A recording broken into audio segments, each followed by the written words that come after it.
The keys feel heavier than they should when I finally make it to the door. It's past 2 in the morning, and my fingers still smell like lime juice and beer from another endless shift at the bar. The hallway light flickers the way it always does, casting everything in that sickly yellow glow that makes even good days feel tired. I slide the key into the lock and turn it as quietly as I can, the way you do when you're trying not to wake someone but aren't quite sure why you care. The apartment greets me with its familiar silence. There's the low hum of the refrigerator that I've learned to ignore, the distant sound of someone's television bleeding through the thin walls, and underneath it all, that particular stillness that comes with shared spaces late at night. I set my keys on the small table by the door, the metal barely making a sound against the wood, and that's when I see him. Dominic is asleep on the couch again. His tall frame is curled up in a way that looks uncomfortable, knees drawn toward his chest, one arm hanging off the edge of the cushions. But that's not what stops me in the doorway, frozen with one hand still on the light switch. It's what he's wearing. My hoodie. The navy blue one with the faded university logo across the chest, the one I haven't touched in months, maybe longer. The one that's been hanging in the very back of my closet behind winter coats and forgotten dress shirts, collecting dust and memories I'd rather leave undisturbed. He's wrapped in it like a blanket, the fabric pulled up almost to his chin, and even in the dim light filtering in from the street, I can see how his fingers are curled around the cuff of one sleeve, the way someone might hold on to something precious, or something they're afraid of losing. This isn't the first time I've found him like this. Over the past few weeks, I've come home to similar scenes.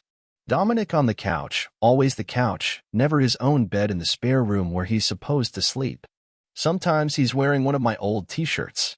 Sometimes it's a sweater I thought I'd lost. But tonight, it's the hoodie, and that changes something in the air between us, something I can't quite name but can feel settling in my chest like a weight. I should walk past him. I should go to my room, close the door, and pretend I didn't notice. That's what I've been doing for months now, ever since he moved in with his 2 duffel bags and that look in his eyes that said he didn't know where else to go. Ever since Vanessa. Ever since everything fell apart for him and somehow landed him here, in my spare bedroom, sleeping on my couch in my clothes. But I don't move. I stand there in the doorway, watching the rise and fall of his chest, watching the way his dark hair falls across his forehead, and I remember another night, years ago, when everything was different. We were 22 then, still in college, still convinced we had all the time in the world to figure things out. It was late October, and there had been a party at someone's house off campus, the kind where too many people crammed into too small a space, and the music was too loud and everyone pretended they were having more fun than they actually were. I'd worn this same hoodie that night, the one he's wrapped in now, because the weather had turned cold without warning the way it does in autumn. I'd stepped outside to get some air, maybe to smoke the cigarette I'd bummed off someone I barely knew, and that's when the rain started. Not the gentle kind that builds slowly, but the sudden, soaking kind that drenches you before you can find shelter. I remember standing there under the thin overhang of the porch, shivering, watching the water drip from the hood I'd pulled up too late to do any good. That's when Dominic found me. He'd been inside, probably talking to some girl whose name I never learned, probably having the kind of easy, flirtatious conversation that came naturally to him even then. But he'd noticed I was gone, and he'd come looking. He didn't say anything at first. He just took off his jacket, this thick wool thing his mother had bought him, and draped it over my shoulders without asking if I wanted it. The weight of it was warm and solid, and it smelled like his cologne and something else, something that was just him. We stood there together in the rain, not talking, just listening to the water hit the roof above us and the muffled sound of the party continuing inside. I should have said thank you. I should have made some joke about the weather or complained about the party or done any of the things that normal friends do in moments like that. Instead, I just stood there, hyper-aware of how close he was standing, how his shoulder was almost touching mine, how when he breathed I could see the small cloud of vapor in the cold air. That was before he met Vanessa at a coffee shop near campus, before he fell in love with her laugh and the way she always ordered her drinks too sweet, before he proposed on a beach in California during spring break, before they started planning a wedding, before everything unraveled in ways I never quite understood and probably never will. Before he showed up at my door 7 months ago with those 2 duffel bags and eyes that looked like they'd seen something break that couldn't be fixed.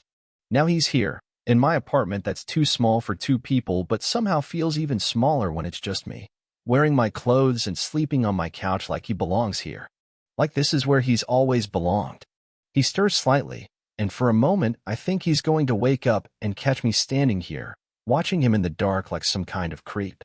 But he just shifts, pulling the hoodie tighter around himself, and murmurs something I almost don't catch. "Sorry," he says, his voice thick with sleep and barely audible. "Just missed the smell of it." The words hit me like a physical thing, like something thrown that I wasn't expecting. I feel them in my chest, in the space between my ribs where the air should be, and suddenly I can't breathe properly. Because I know what he means, even though he's probably not even fully awake, even though he might not remember saying it in the morning. I know because I've done the same thing. I've pulled his pillow closer when he's not home, breathed in the scent of his shampoo that lingers on the fabric. I've worn his sweater once, when he was out and I thought he wouldn't notice, just to see how it felt to have something of his wrapped around me the way my hoodie is wrapped around him now. But hearing him say it, hearing him admit that he misses something about me, something as simple and intimate as how I smell, makes everything feel dangerous in a way I'm not prepared for. I don't respond. I can't. If I open my mouth, I'm afraid of what might come out. Instead, I turn away from the couch, away from him, and walk as quietly as I can to my bedroom. I close the door behind me with the softest click, lean against it, and try to remember how to breathe normally. My room feels too empty suddenly. The bed too big, too cold, too obviously meant for one person. I can hear him on the other side of the wall, probably still asleep, probably still wrapped in my hoodie like it's the most natural thing in the world. I should sleep. I have to be back at the bar tomorrow night, and I need the rest. But I know I won't. I'll lie here in the dark, staring at the ceiling, thinking about the weight of his words and the way he looked so peaceful wearing something that belongs to me. I'll think about that night in the rain and how different everything was then, how simple it seemed when the most complicated thing between us was whether or not to share a jacket. I'll think about how he moved in here to figure things out, and how I'm starting to realize that maybe I'm the one who needs to figure something out. Something about the way my heart speeds up when I hear his key in the door. Something about why I've stopped dating, stopped trying, stopped pretending that anyone else could fill the space he's carved out in my life without even trying. Something about why I haven't asked him to give the hoodie back, even though I could. Even though it would be the normal thing to do. Because maybe, somewhere in the part of me I don't like to examine too closely, I like the idea of him needing something that smells like me. Maybe I like the way it looks on him. Too big in some places, too small in others, but somehow exactly right. Outside, it starts to rain again, and I listen to it hit the window that never quite closes properly, the one I keep meaning to fix but never do. The sound is familiar and comforting, and it reminds me of that night years ago when everything was simpler and more complicated at the same time. I close my eyes and try not to think about the man sleeping on my couch in my clothes. Try not to wonder what it would feel like to be wrapped up in something with him instead of just letting him wrap himself up in something that belongs to me. But sleep doesn't come, and the rain keeps falling, and somewhere in the space between what I want and what I'm afraid to want, I finally understand that everything has already changed. I just haven't been brave enough to admit it yet. Morning comes too early and not early enough. I wake up to the sound of the shower running and realize I never really fell asleep, just drifted in and out of that restless space between consciousness and dreams. The digital clock on my nightstand reads 7:38, which means Dominic is getting ready for his job at the graphic design firm downtown, the one he found 3 weeks after moving in here because he said he needed to feel useful again. I lie still and listen to the familiar sounds of him getting ready. The shower shuts off, and I can hear him moving around the bathroom, probably reaching for the towel that hangs on the hook I installed specifically for him, though I never told him that. The medicine cabinet opens and closes. The electric toothbrush hums for exactly 2 minutes because he's always been meticulous about things like that, even back in college when he'd set timers to make sure he brushed long enough. This apartment wasn't designed for 2 people. When I signed the lease 5 years ago, I was coming off a breakup with Marcus, the guy who taught poetry at the community college and had opinions about everything from coffee beans to foreign films. I'd needed space to myself, somewhere I could spread out and not worry about someone else's schedule or preferences or emotional needs. The rent-controlled 2-bedroom in this quiet corner of Brooklyn had felt like a gift from the universe, the kind of place you stumble into and then never leave because you know you'll never find anything like it again. The apartment is clean but lived in, the way spaces become when you actually live in them instead of just existing there. Mismatched mugs fill one cabinet.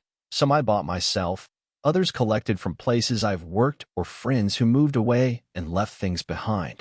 The living room wall is covered in books, everything from philosophy texts I pretended to understand in college to paperback mysteries I read on slow nights at the bar.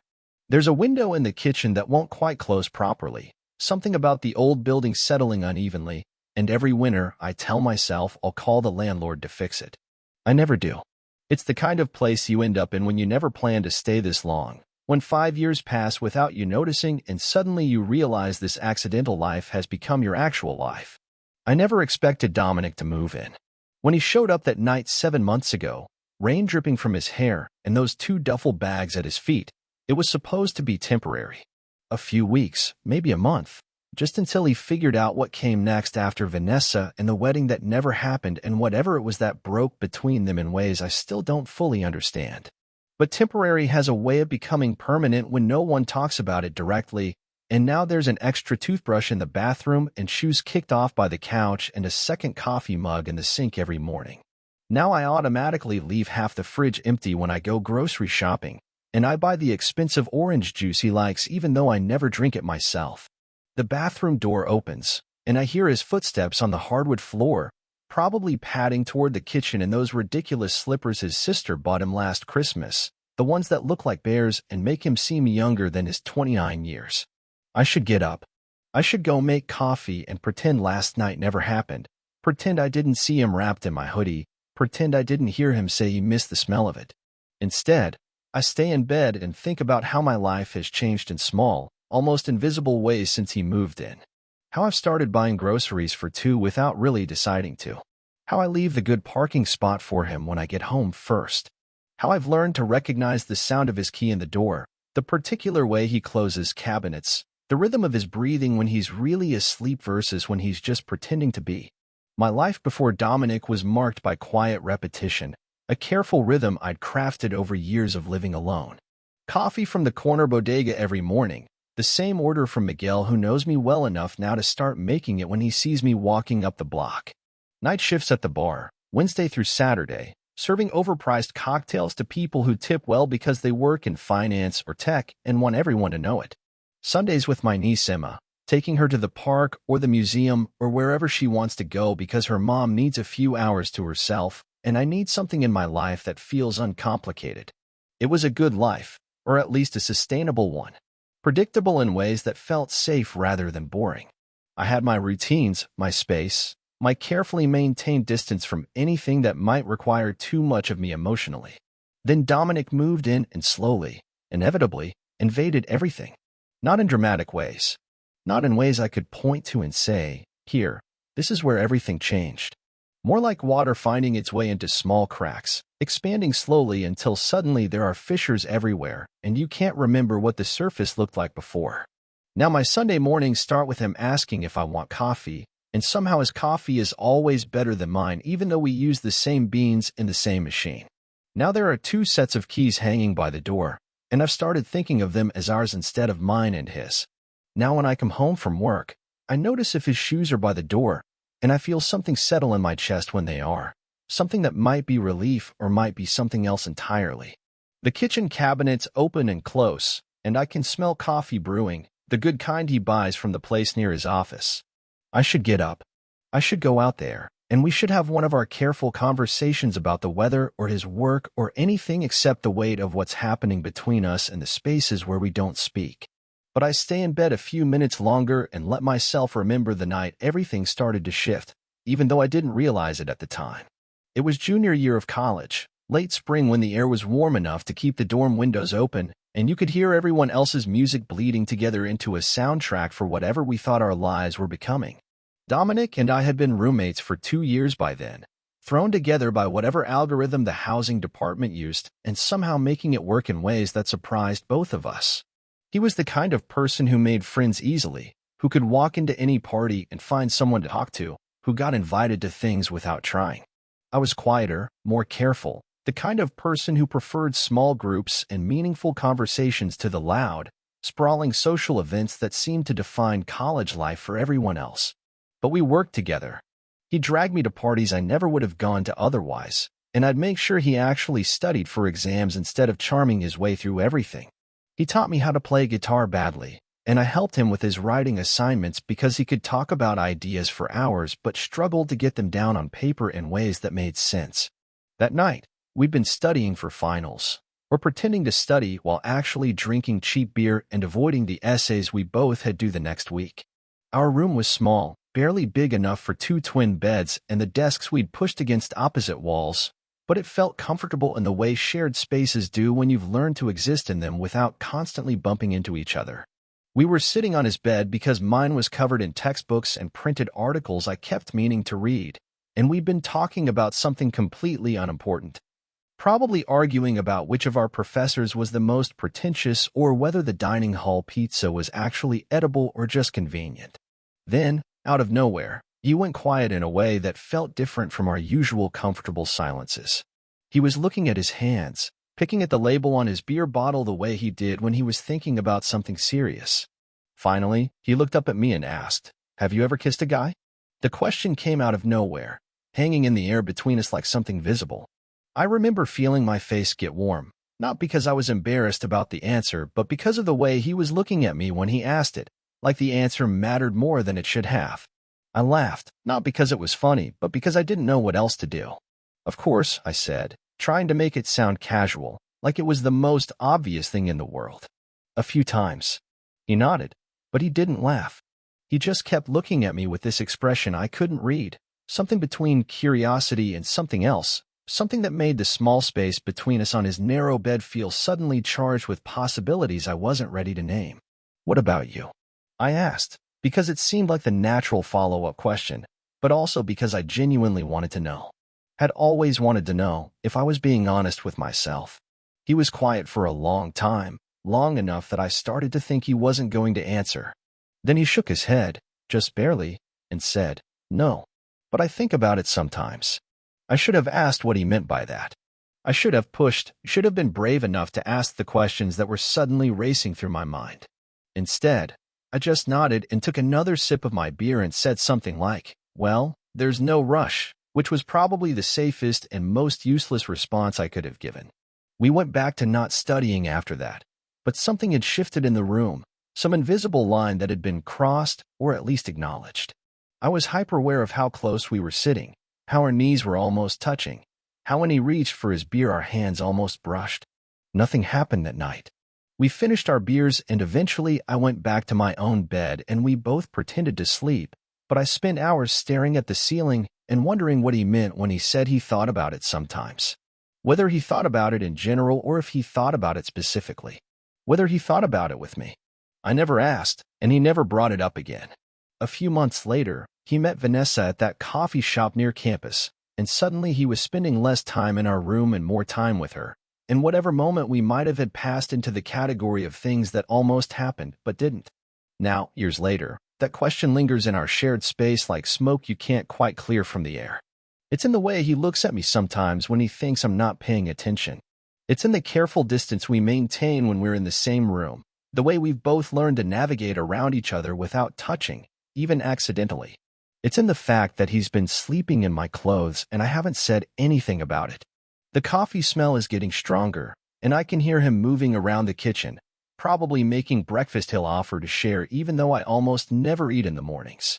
In a few minutes, he'll knock on my door and ask if I want anything before he leaves for work, and I'll say no thank you in a voice that's carefully neutral, and he'll tell me to have a good day. And we'll both pretend there isn't a weight in the air between us that gets heavier every day. This apartment is too small for secrets, but somehow we've both become experts at keeping them. We've learned to live around the things we don't say, to exist in the careful spaces between what we want and what we think we're allowed to have. But every morning when I hear him moving around out there, making coffee and probably humming under his breath the way he does when he doesn't think anyone is listening, I wonder how much longer we can maintain this delicate balance. How much longer we can pretend that sharing space is the same thing as sharing a life, that wearing each other's clothes doesn't mean anything, that the question he asked me years ago in our dorm room isn't still hanging in the air between us. Waiting for an answer I'm still not sure I'm brave enough to give. It starts with a nightmare on a Tuesday night in March. I wake up to the sound of something crashing in the living room, followed by quiet curses that sound more shaken than angry. I find him sitting on the edge of the couch, head in his hands, shirtless, with a broken coffee mug scattered across the floor beside him. He looks up when he hears me, and there's something haunted in his eyes, like he's been somewhere dark and can't find his way back. "Sorry," he says, his voice rough with sleep. "I was trying to get some water, and I knocked it off the table." I clean up the pieces while he sits there staring at his hands. When I'm done, there's something in his posture that makes me think he's afraid to go back to sleep. "Do you mind if I crash here?" he asked quietly. "Just couldn't sleep." I know he means my bed, not the couch where he's been sleeping for months. I should say no, but there's something vulnerable and raw in the way he's looking at me that makes it impossible to turn him away. I nod, not trusting my voice to stay steady. He follows me back to my room, and I'm suddenly hyper-aware of everything: the unmade bed, the way the streetlight casts patterns through the blinds. He slides under the covers beside me, and I can feel the heat radiating from his skin even though we're not touching. He lies on his back, staring at the ceiling, and I lie on my side facing away from him. The silence stretches between us, not comfortable exactly, but not uncomfortable either. Something charged with possibility and weighted with all the things we're not saying. I don't sleep. I lie there for hours, listening to his breathing gradually even out, hyper-aware of every small sound, every shift in the air between us. When morning comes, I pretend to be asleep until I hear him get up and pad quietly back to his own room. We don't talk about it at breakfast. We don't talk about it at all. But it keeps happening. Not every night, but often enough that I start to expect it. Sometimes he tells me about the dreams, fragments that always seem to involve losing things. Sometimes he doesn't say anything at all, just climbs into bed and lies there beside me, and somehow that feels more intimate than talking. We develop an unspoken rhythm. He stays on his side, I stay on mine. We don't touch, but the space between us feels electric. I learned to recognize the different qualities of his breathing, can tell when he's really asleep versus when he's just lying there thinking. Other things start changing too. A week after the first night, I come home to find groceries on the counter. "You were out of your tea," he says when I ask about it. "I got the kind you like." It's such a small thing, but it hits me in a way I wasn't prepared for. He noticed, remembered, went out of his way to get the expensive jasmine green tea that costs more than it should. "Thank you," I say, and my voice cracks slightly. The questions start a few days later. Not intrusive ones, but gentle inquiries about my last relationship, about college, about what it was like to know so early what I wanted when he's still trying to figure it out, about loneliness, about living alone for so long, about whether I ever miss having someone around all the time. I answer him with restraint, giving him pieces of the truth, but not the whole thing. I don't tell him that I've been lonelier since he moved in than I ever was living by myself, that having him here but untouchable feels like a special kind of torture. The conversation that changes everything happens on a Saturday morning in early April. I'm at the kitchen table with coffee and the crossword, and he's making eggs, humming something under his breath. The mail arrives with a soft thud. Among the usual bills is an envelope, cream-colored and heavy, addressed to both of us in careful calligraphy. "It's from Jeremy," Dominic says, and I immediately know what it is. Jeremy Walsh, our friend from college who used to joke that we were practically married already, that we just needed to make it official. Jeremy who always seemed to see things the rest of us missed. Dominic opens it carefully and reads silently before setting it down. "He's getting married," he says. "June 15th. In Vermont." I read the invitation myself. "Jeremy Walsh and David Kim request the pleasure of your company. There's a handwritten note. Can't wait to see you both there. It's been too long." The invitation feels heavy, weighted with implications I'm not ready to examine. Like the universe has decided to force us to confront something we've been carefully avoiding. "That's nice," I say finally. Jeremy always seemed like the marrying type. Dominic stares at the card with a strange expression. Then he looks up at me, and there's something in his eyes that makes my chest tighten. "Will you go with me?" he asks, his voice careful. "As my plus one?" The question hits me like a physical thing. This isn't just about a wedding.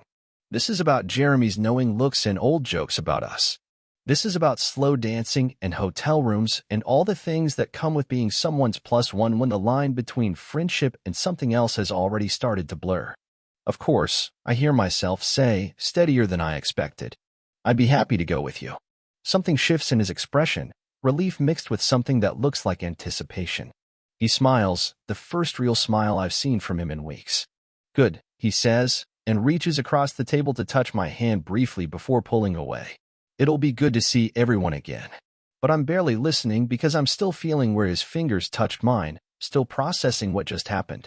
Because this wedding is going to change everything.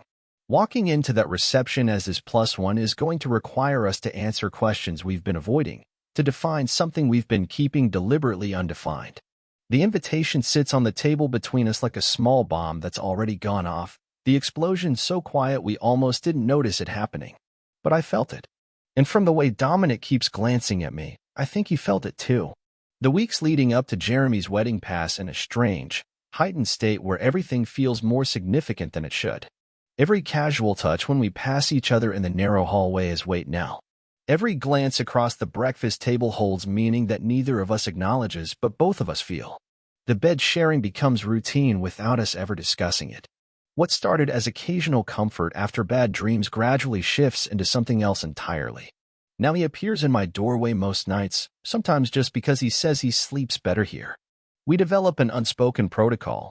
He knocks softly, I murmur that it's okay, and he slips under the covers on his side while I stay carefully on mine. The space between us becomes a kind of no man's land, carefully maintained but increasingly charged with possibility.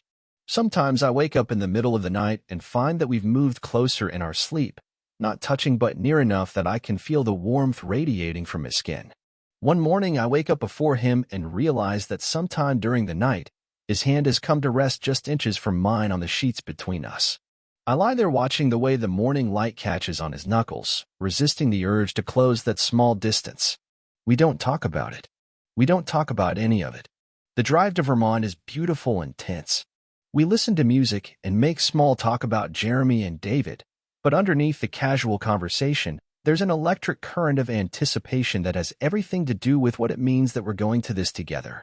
The venue is exactly what I expected from Jeremy.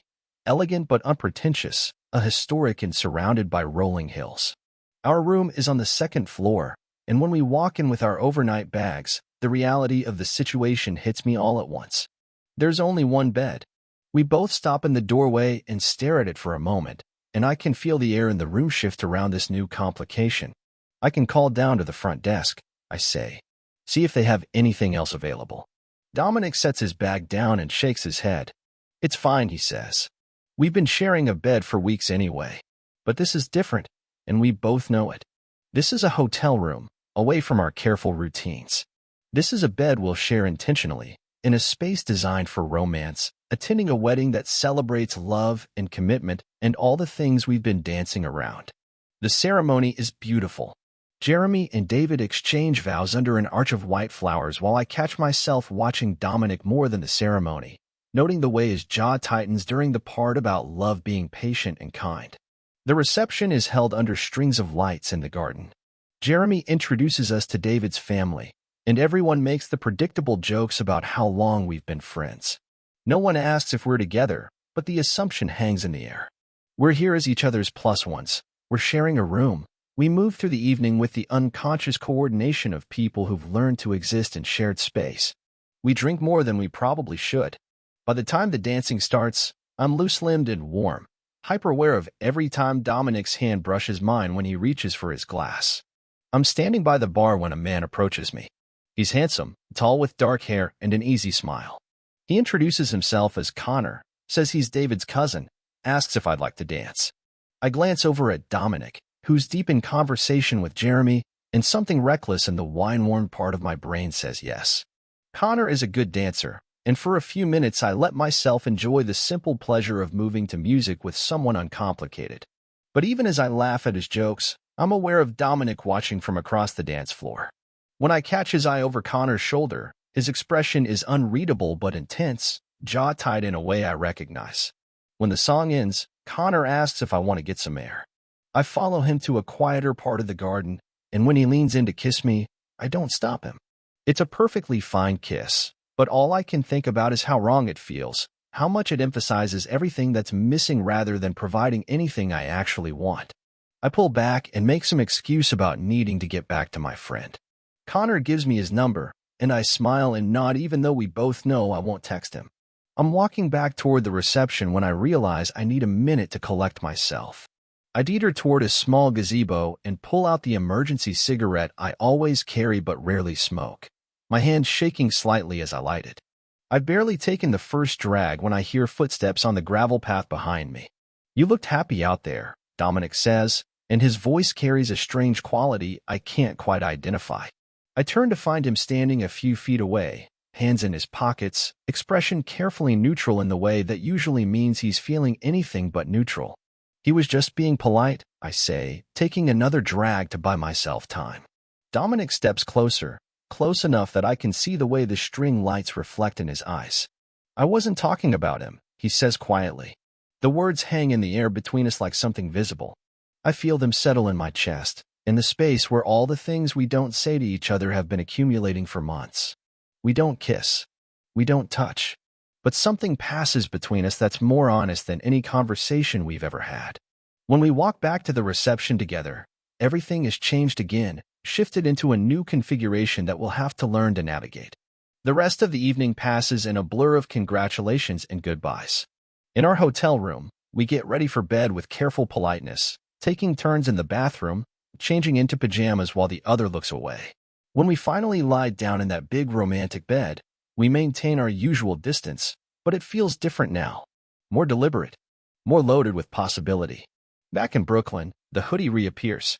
This time Dominic doesn't just wear it occasionally, he wears it constantly, like armor or comfort or a declaration I'm still learning to read. When I come home from work, he's wearing it while he cooks dinner. When I wake up in the morning, it's draped over the chair in his room. I stop asking myself why I don't ask for it back. I know why. The bed sharing continues, but now it feels different, charged with the memory of string lights and unspoken confessions. We're still careful not to touch, still maintain that invisible boundary, but the space between us feels smaller somehow, more fragile. One night, as we're lying there in the dark listening to the distant sound of traffic, Dominic speaks so quietly I almost don't hear him. "Do you think we're weird?" He whispers, and there's something young and uncertain in his voice that makes my chest ache. The question hangs in the darkness between us, and I know he's not just asking about the bed sharing or the hoodie. He's asking about all of it, about the way we've learned to exist in each other's space, about the weight that's been building between us since that night I found him sleeping in my clothes. I want to tell him that weird is the wrong word, that what we have feels more necessary than strange. I want to tell him that I think about him constantly, that I've stopped trying to date other people because no one else feels right anymore, that the idea of him figuring things out and moving away makes me feel hollowed out in ways I don't know how to explain. But I can't say any of that, because saying it would mean admitting things I'm still not sure I'm brave enough to admit, even to myself. And I can't lie to him either. So I say nothing. I lie there in the dark, listening to his breathing, and let the silence stretch between us until he falls asleep, and I'm left alone with all the words I'm still too afraid to say. The snow starts falling on a Thursday evening in late November, fat flakes that catch the street light outside my kitchen window. It's the first real snow of the winter, and I'm sitting at that same window, nursing cold tea while I wait for the sound of Dominic's key in the door. He should have been home an hour ago, maybe two. The snow started falling harder than anyone predicted, and now I can barely see the building across the street. I tell myself I'm not worried, but my eyes keep drifting to the clock, and every time I hear footsteps in the hallway, I hold my breath until they continue past our door. This is new, this anxious edge that creeps in when he's not where I expect him to be. For months, I lived alone and never gave a second thought to where other people were. Now I'm attuned to his schedule in ways I didn't choose, aware of his rhythms like they're part of my own internal clock. At 8:30, I text him. "Everything okay? Snow's getting pretty bad out there." The response comes back 20 minutes later. "Train delays. Should be home soon." Soon turns into another hour, then another. By 10 o'clock, I'm pacing the living room, checking my phone for updates that don't come. When I finally hear his key in the lock at almost 11, the relief hits me so hard I have to sit down. The door opens with a gust of cold air and snow, and Dominic stumbles and looking like he's been through a disaster. His hair is soaked, dark strands plastered to his forehead, and his jacket is covered in snow that's already melting onto the floor. He's carrying 2 white containers that smell like soup, steam rising from the tops. "Sorry," he says, setting the containers on the kitchen counter and shrugging out of his wet jacket. "Trains were completely fucked. Had to walk the last mile and a half." He turns to look at me, and there's something in his expression that stops me from making a casual joke. His cheeks are flushed from the cold, his eyes bright and slightly wild. "I got soup," he says, his voice softer now. "From that place near the office you like. Thought you might be hungry." The gesture hits me in a way I wasn't prepared for. He walked a mile and a half through a snowstorm, carrying soup that's probably stone cold by now, because he thought I might be hungry. Because even delayed and exhausted and half-frozen, he was thinking about me. Something in my chest buckles, like a wall I've been carefully maintaining suddenly developing a crack that spreads faster than I can repair it. "Thank you," I manage to say, but my voice comes out rougher than I intended. "You didn't have to do that." He's looking at me with an intensity that makes me want to look away, but I can't. "I wanted to," he says simply, and those 3 words carry more weight than they should. We heat up the soup and eat it standing at the kitchen counter. The soup is good, some kind of chicken and vegetable combination that tastes like comfort and effort. He tells me about his day, about the train that sat motionless in a tunnel for 45 minutes, about the walk home through snow that made everything look different. But underneath his words, there's an electric current of something else, some tension that seems to be building towards something I can't quite identify. He keeps glancing at me while he talks, and when our hands accidentally brush as we both reach for napkins, he doesn't pull away immediately. After we finish eating, we clean up together in the easy synchronicity we've developed.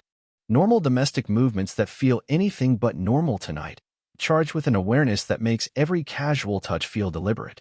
I'm hanging the dish towel back on its hook when I realize he's standing very still behind me, close enough that I can feel the warmth radiating from his body. When I turn around, he's looking at me with that same intense expression. "I should probably get to bed," I say, because the silence is becoming too heavy to bear. He nods, but he doesn't step back to give me room to pass. For a moment we stand there, close enough that I can see the water droplets still clinging to his hair, close enough to count the flecks of gold in his brown eyes. Then he steps aside, and I walk past him toward my bedroom, hyper-aware of the space where our bodies almost touch. In my room, I change into pajamas and go through all the normal nighttime routines, but nothing feels normal. Everything feels heightened, electric, like the air before a thunderstorm. I'm lying in bed, listening to him move around in the bathroom, when I hear the soft knock on my door that I've been expecting and dreading in equal measure. "Come in," I say, and my voice sounds steadier than I feel. He appears in the doorway wearing only boxer shorts and a t-shirt, looking uncertain. For a moment he just stands there, and I think he might change his mind. Instead, he walks over to the bed and slides under the covers beside me, but something is different tonight. Instead of lying on his back staring at the ceiling the way he usually does, he turns onto his side to face me. I turn to face him too, and suddenly we're closer than we've ever been, close enough that I can feel his breath on my face. The space between us feels smaller than it ever has, like the invisible boundary we've been maintaining has shifted or disappeared entirely. In the dim light, I can see the serious expression on his face, the way his eyes are searching mine like he's looking for permission or courage. His voice, when he finally speaks, is barely above a whisper. "I think about you," he says, and each word seems to take enormous effort. "All the time. It's not just the hoodie. It's you." The confession hangs in the air between us, and I feel it land in my chest like something physical. My heart starts beating so hard I'm sure he can hear it, and for a moment I can't breathe at all. I don't move. I can't move. I'm terrified that if I so much as blink, this moment will shatter and we'll go back to pretending nothing important just happened. His forehead is so close to mine now that I can feel the warmth of his skin. The space between us has compressed to almost nothing, but he's not touching me. Not quite. He's giving me room to pull away, to pretend I didn't hear him. "I know I'm not supposed to," he continues, his voice even quieter now. I needed you to know." Then he closes his eyes, like he can't bear to see my reaction, like he's steeling himself for rejection or silence. But I don't pull away. I don't say anything, because I'm afraid that if I open my mouth, what comes out will be too much too fast. Instead, I lie there in the darkness, close enough to count his eyelashes, and try to process the magnitude of what just changed between us. The minutes stretch between us, measured by our breathing and the distant hum of the radiator. I can feel the moment when his breathing evens out, when the tension in his body relaxes into sleep. But I don't sleep. I stay awake until sunrise, staring at the ceiling, heart pounding with the knowledge that we've crossed a line we can't uncross. That tomorrow, when we wake up, we'll both know that everything is different now. By the time the sun is fully up and I can hear him starting to stir beside me, I know what I have to do. I know what I have to say, even though it terrifies me more than anything I've ever had to say before. Because he was brave enough to tell me the truth, and now I have to decide whether I'm brave enough to do the same. But when I turn to look at him, expecting to meet his eyes, expecting to finally have the conversation we've been avoiding for months, I find empty space beside me. The sheets are still warm where he was lying, and I can hear the shower running in the bathroom, but he's not here. When I finally get up and go to the kitchen to make coffee, I realize that everything really has changed. Not just because of what he said, but because of how it felt to hear it, how it feels to carry it around inside my chest like a secret I'm finally allowed to know. The question now is what we do with it. The next day passes like a carefully choreographed dance of avoidance. Dominic emerges from the bathroom fully dressed, accepts the coffee I've made with a quiet thank you that doesn't quite meet my eyes. He leaves for work 15 minutes early, mumbling something about beating the morning rush. After the door closes behind him, I sit in the sudden silence and try to make sense of what just happened. The confession that felt like the most honest moment we've ever shared, followed by a morning that feels like we're strangers. I replay his words from last night over and over. There was nothing casual about it, nothing that suggested he was just acknowledging passing attraction. This was deeper, more vulnerable, the kind of admission that requires real courage to make. But if that's true, then why did he spend this morning avoiding my eyes? Why did he treat me like someone he barely knows instead of someone he just told his deepest truth? The questions follow me through my day off, through grocery shopping and laundry and other mundane tasks I use to distract myself from the growing frustration in my chest. By late afternoon, I'm angry in a way I haven't been in months, not just at him, but at myself for letting this situation continue without forcing some kind of resolution. Because this is what we do. We have these moments of almost honesty, these brief glimpses of what we might be to each other, and then we retreat back into our careful routines and pretend nothing significant happened. But last night was different. Last night felt like a line being crossed, like a door being opened that can't be closed again. And if he thinks he can just pretend it never happened, then he's wrong. By the time he comes home that evening, I'm wound tight with nervous energy and barely contained frustration. He walks through the door looking tired, but not particularly troubled, like today was just another normal day. "Hi," he says, hanging his jacket on the hook. "How was your day?" The casual normalcy of the question makes something snap inside me. He's acting like we're roommates making polite conversation, like last night never happened. "Fine," I say, and my voice comes out sharper than I intended. "We need to talk." He freezes in the act of taking off his shoes, and something in his expression shifts from tired normalcy to wary alertness. "About what?" he asks, because apparently we're going to pretend there's any other conversation we could possibly need to have. I stand up from the couch, pacing to the window and back because I can't sit still with all this energy coursing through me. "About last night," I say finally. "About what you said." He sits down heavily on the couch, and for a moment he looks so young and lost that I almost lose my nerve entirely.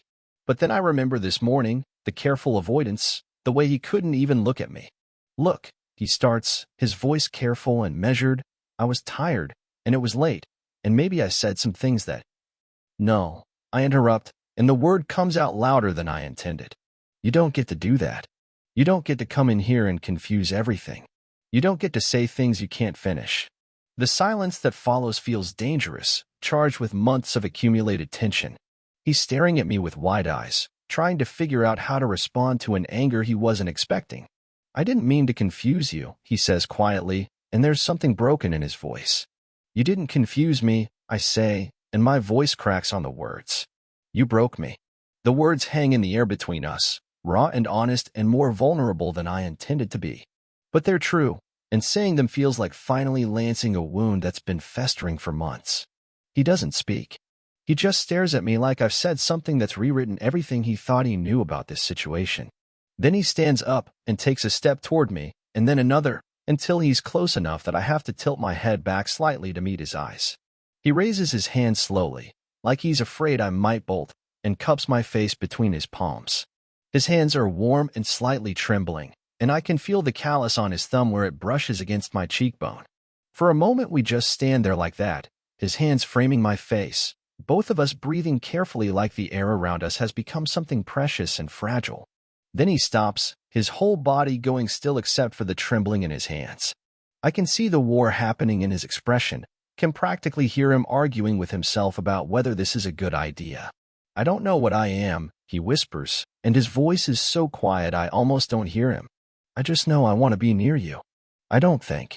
I just close the distance between us and kiss him. It's nothing like I imagined and exactly like I hoped at the same time. His lips are softer than they look, and when he kisses me back it's with a desperation that matches my own.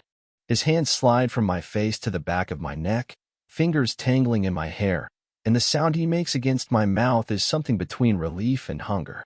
When we finally break apart, we're both breathing hard, and his forehead is resting against mine. I can see the gold flecks in his brown eyes, can feel the warmth of his breath on my face. But then reality starts to creep back in. I can see it happening in his expression. The doubt, the fear, the sudden awareness of everything this kiss means and changes. His hands are still in my hair, but I can feel him starting to pull away emotionally. "We should," he starts, then stops. "I should probably." He steps back, letting his hands fall to his sides, and suddenly there's too much space between us. "I think I need some air," he says, already reaching for his jacket. I'll be back later." Then he's gone, leaving me standing in the middle of our living room with my lips still tingling from his kiss and my heart pounding from the whiplash of going from the most intimate moment we've ever shared to being completely alone. I don't know how long I stand there, replaying the kiss, trying to figure out whether what I saw in his eyes was regret or fear or something else entirely. Eventually, I move to the couch, but I can't concentrate on anything, can't stop my mind from racing through every possible interpretation of what just happened. Hours pass. I make dinner and eat it without tasting it. I try to watch television but can't focus. I check my phone obsessively, looking for a text that doesn't come. By midnight, I give up waiting and go to bed, but I don't sleep. I lie there staring at the ceiling, hyper-aware of the empty space beside me, wondering if he's coming back tonight or if I've managed to destroy the one good thing in my life by wanting too much too fast. When I finally drift off sometime after 3, it's to the sound of snow starting to fall again outside my window. I wake up to silence. Not the comfortable silence of early morning, but the heavy silence of an empty apartment. Before I even look, I know he's not there. I know he didn't come home. But it's worse than just his absence. When I make myself get up and walk to the kitchen, I find something that makes my chest feel hollow and tight. The hoodie is folded neatly on the kitchen table, creased and perfect like it just came from a store. Beside it is a piece of paper torn from the notepad by the phone, covered in his careful handwriting. I pick up the note with hands that are steadier than they should be. "I need to figure this out. Not just with you in the room. That's it. No explanation, no timeline, no indication of whether this is goodbye or just goodbye for now. Just 8 words that feel like they contain the end of everything we've been building together." I sit down at the table and stare at the hoodie, at the note, at the careful way he's arranged both of them like a still life about endings. The hoodie looks smaller than it did when he was wearing it, deflated without his body to give it shape and meaning. I think about the months he's been living here, all the small ways our lives have become intertwined. The shared meals and synchronized schedules and careful dances around each other's space. Most of all, I think about last night. The kiss that felt like a beginning and an ending at the same time. The desperate honesty of it before reality came crashing back in. I fold the note carefully and set it down next to the hoodie and try to figure out how to exist in this apartment that suddenly feels too big and too empty and too full of reminders of someone who's no longer here. Outside, the snow keeps falling, covering the city in white that makes everything look clean and new. But inside, all I can think about is the careful way he folded that hoodie, the finality of that gesture, and whether I've just lost the most important person in my life by finally being brave enough to kiss him. Time moves differently after someone leaves. The first week passes in a strange suspended state where I keep expecting to hear his key in the door, keep setting out 2 coffee mugs before remembering I only need one now. The hoodie stays folded on the kitchen table for 3 days. I walk past it dozens of times, this neat navy blue square that somehow contains everything that went wrong between us. On the 4th day, I finally pick it up. It still smells like him, faintly, under the scent of laundry detergent. I carry it to my bedroom and put it in the bottom drawer of my dresser, underneath sweaters I never wear. The note goes in the same drawer, carefully folded on top of the hoodie. Dominic's room stays exactly as he left it. I close the door and try not to think about it. The apartment feels different now, bigger in some ways and smaller in others. I resume my old routines, the careful patterns I'd constructed before he moved in. Coffee from the corner bodega, night shifts at the bar, Sundays with my niece Emma who asks where Dominic is with straightforward curiosity. He had to go take care of some things, I tell her, which is true enough and vague enough to satisfy her attention span. The weeks pass like this, each one slightly easier than the last, but never quite easy. I learned to buy groceries for one again, learned to sleep in the center of my bed instead of maintaining that invisible boundary. But some habits are harder to break. I still find myself listening for his key in the door. I still buy the expensive orange juice he likes, realize my mistake when putting away groceries, then drink it myself because throwing it away feels wasteful. Winter gives way to spring, then summer. I get better at existing in this space alone again. I start dating tentatively, going on coffee dates with men I meet through apps. Most of them are perfectly nice.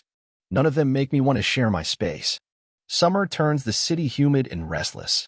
I spend my days off walking through neighborhoods I've never explored, trying to remember what I used to do with all this time before my life became organized around someone else's schedule.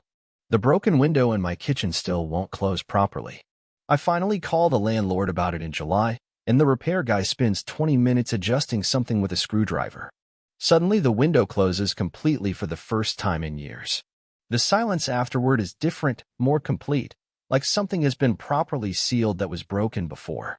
That evening, I'm sitting at my newly draft-free kitchen window when I hear the mail slide through the slot in my front door.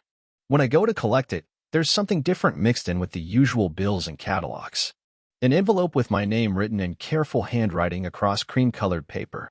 I know immediately who it's from, even before I see the return address in a city 3 hours north of here. I take the letter back to the kitchen table and stare at it like it might explode. It's been 4 months since that morning I found the note and the folded hoodie, 4 months of learning how to live with the weight of everything unsaid between us. Long enough that I'd started to believe this chapter was finished. The envelope is thin, probably just a single sheet folded once or twice. I open it carefully and unfold a single sheet covered in his careful handwriting, dated a week ago. Caleb. Still figuring things out. Still thinking about you every day. I hope you're okay. The job up here is good. Design work for a nonprofit that helps small businesses with branding. The town is quiet. I have an apartment with windows that actually close properly, and I fixed the ones that didn't. I know I left badly. I know I hurt you, and I'm sorry for that. I was scared of what wanting you meant, scared of changing something that felt safe even when it was complicated. I'm not scared anymore, or at least not in the same way. I know what I want now. I know who I am when I'm not running from it. I don't know if you're still angry, or if you've moved on, or if getting this letter feels like someone opening a door you've worked hard to close. But I wanted you to know that whatever happens next, you changed something fundamental in me. You made me brave enough to stop lying to myself about what I need. I understand if you don't want to write back. I understand if this is too little too late, if 4 months is too long to leave someone wondering whether they meant anything to you. But if you do want to write back, I'm here. And I'll keep being here until you tell me not to be. D. I read the letter 3 times before setting it down. Still thinking about you every day.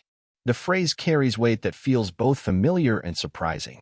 Because I've been thinking about him every day too, even when I was trying not to, even when I convinced myself I was moving forward. I carry the letter to my bedroom and sit on the edge of the bed where he used to sleep beside me. I open the bottom drawer and pull out the hoodie, still folded exactly as I left it months ago. It doesn't smell like him anymore. I unfold it and spread it across the bed, smoothing out the creases, and place his letter on top of it. They look different together, less like artifacts of something that ended badly and more like pieces of something that was always meant to require more time and courage than either of us had when we first tried to figure out what we meant to each other. I think about the months he's been gone, The way I've learned to exist in this space without him, the careful reconstruction of a life that doesn't require anyone else's presence to feel complete.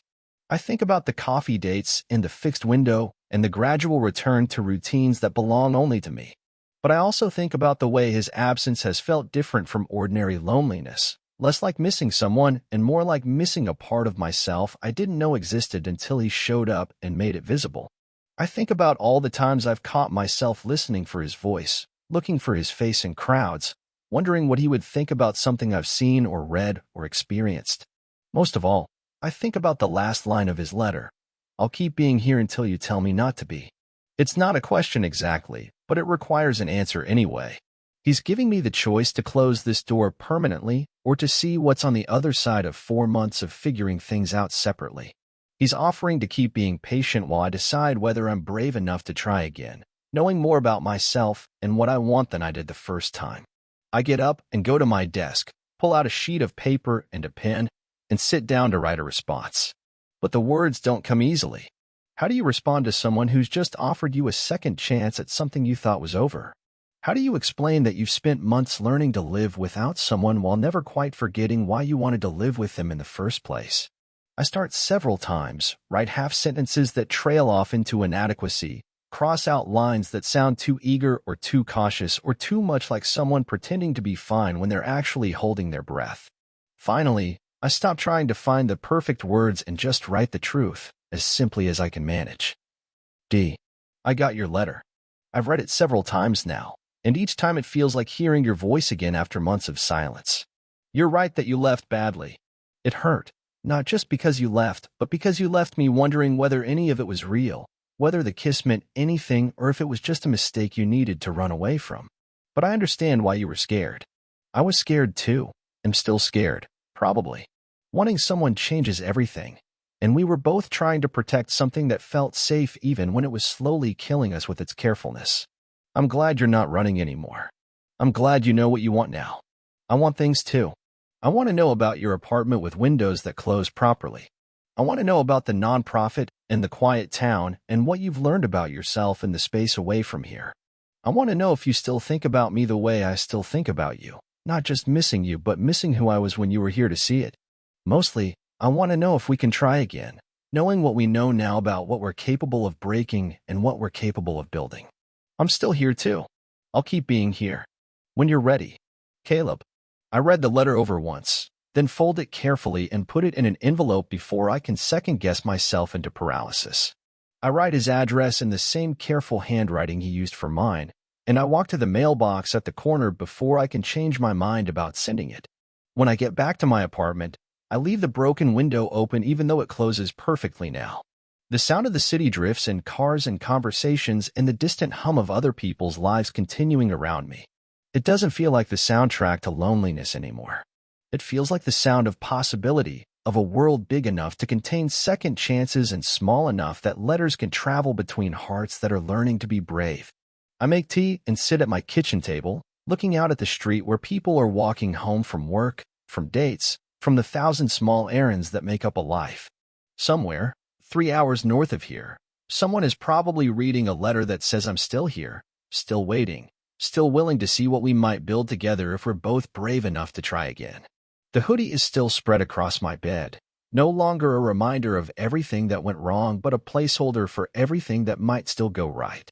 I leave it there, unfolded, taking up space, and I start planning what I'll cook for dinner, what I'll read tonight, how I'll fill the hours until his response arrives and we begin the careful work of finding our way back to each other.